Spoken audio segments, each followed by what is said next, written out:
I think the story of Mike Oldfield is probably one of the most extraordinary sagas in all of rock music. I first met him when he was about 16.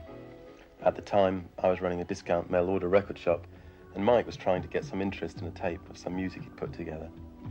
I knew him only as a top-class guitarist who'd been on the road with musicians like Kevin Ayers, but apparently he'd been trying to persuade someone to believe in his musical ideas for years.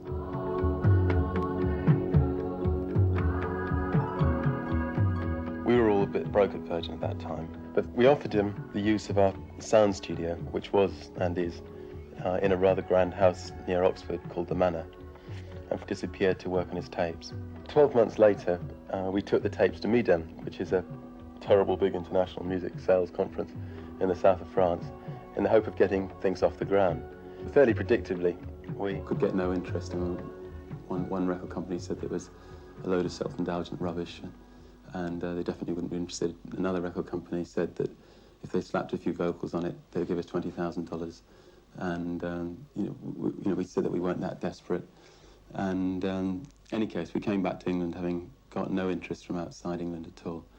Anything I can do is muck up his sound. Eventually, we decided there was nothing for it but to release the record ourselves, which we did, giving it the number B2001. And then we thought that to launch the record, we would organise a concert of the music. But there was just one problem. On the record, there are some 40 to 50 instruments. Mike had played nearly all of these himself.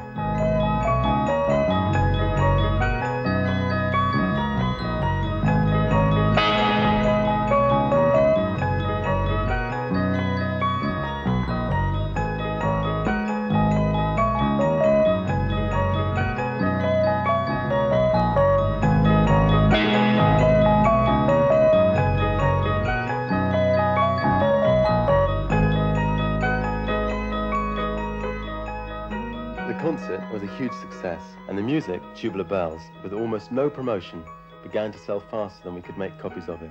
In fact, the sales were staggering. In England, it went straight into the charts, where it's been ever since. During the first 6 months alone, I don't know, this album sold about, it will have sold about 5 million albums by the end of the year, worldwide. And in England alone, a million albums.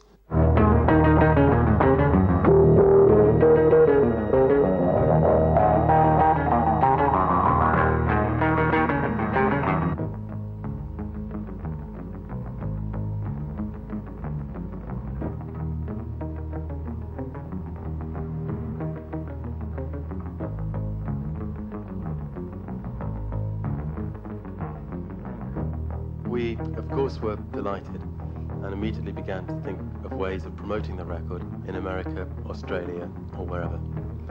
But again, there was just one problem. Mike had disappeared. As a result of the concert, he'd had something of a breakdown and had vanished to his parents' house, apparently to build a duck pond. So we were faced with the nightmare of a #1 artist who would not be interviewed, who would not play in public, would not travel, who just wanted to sit at home and compose.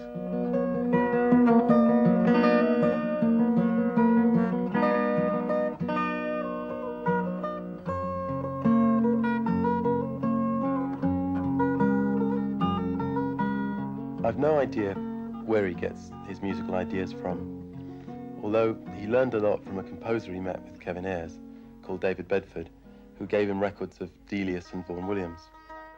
All his music is constructed with infinite care. He records each tiny segment himself on a multi-track tape recorder. On Tubular Bells, for instance, he overdubbed, that is, re-recorded, some 10,000 little sections. And on Omadorn, his third piece, he overdubbed so many times that he completely wore out the tape, as well as himself, and had to start again.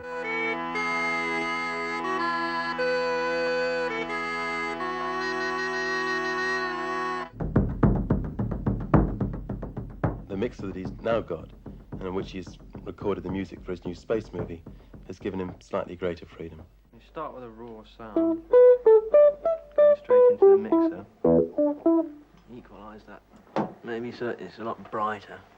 A bit brighter.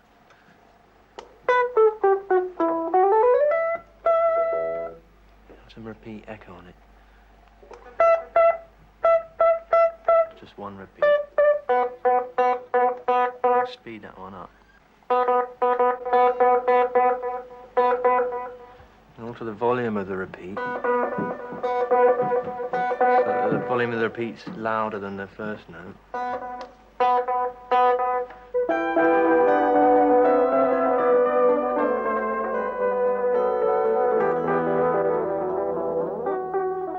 Mike writes out a score, or normally writes out a score, just like any other composer.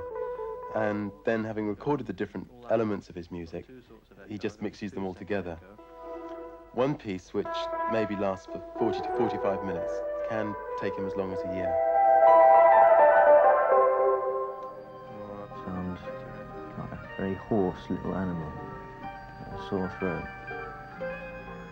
Tremolo guitar, there's organ tune, there's a bass, synthesizer bass guitar going boom, boom, boom, boom, boom.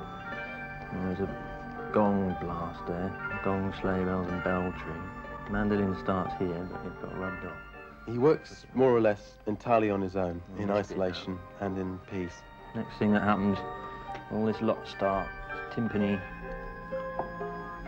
loads of synthesizers, a rattle, claves, and 3 electric guitars, and synthesizers, 6 of them all going at different times.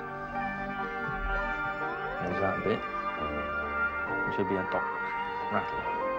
I think that got rubbed off too. And yet he's managed to achieve great success in a medium which everyone seems still to think depends on things like oversell and packaging and product and promotion. Much of it does, of course. Most of popular music is like that. The medium really is the message. Could be a gong here and Bosch. No, it's not there either. But fortunately, there are a few exceptions. There are musicians working today in the rock medium who have chosen pop or rock or whatever you want to call it as the best language, the language that speaks to the most people to say what they want to say. Sustain guitar, it's a double-speed guitar, recorded half speed so that when it's speeded up it's really very And these are quiet. doing so without compromising their musical standards, without getting involved in all those things which everyone expects as so-called pop stars. With Mike, for instance, he very rarely rings up and, says, how's sales going? In fact, I've never known him ring me up and ask me how sales are going, or, he's never interested in reviews or features or anything about himself. I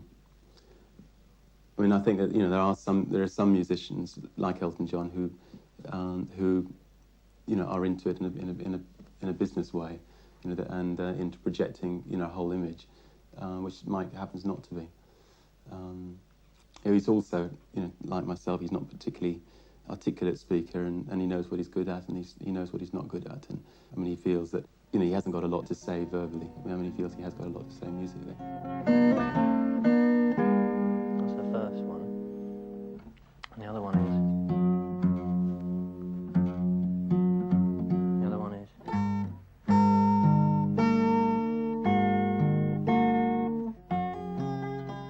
Their music may not be, as yet, that sophisticated, but it's an important beginning. Anyway, I believe that a composer such as Mike Oldfield is among the best hopes we have for contemporary popular music.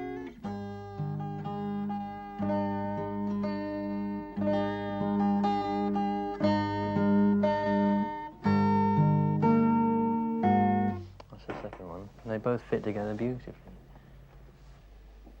What about it didn't you like? What, the pop business? Yeah. Well,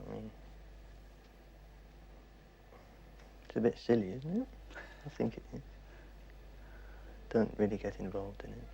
What sort of things? What sort of things are silly? Well, I can't pretend at all.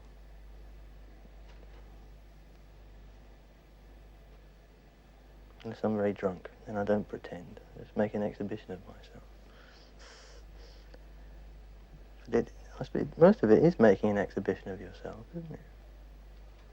I'd rather just do it here.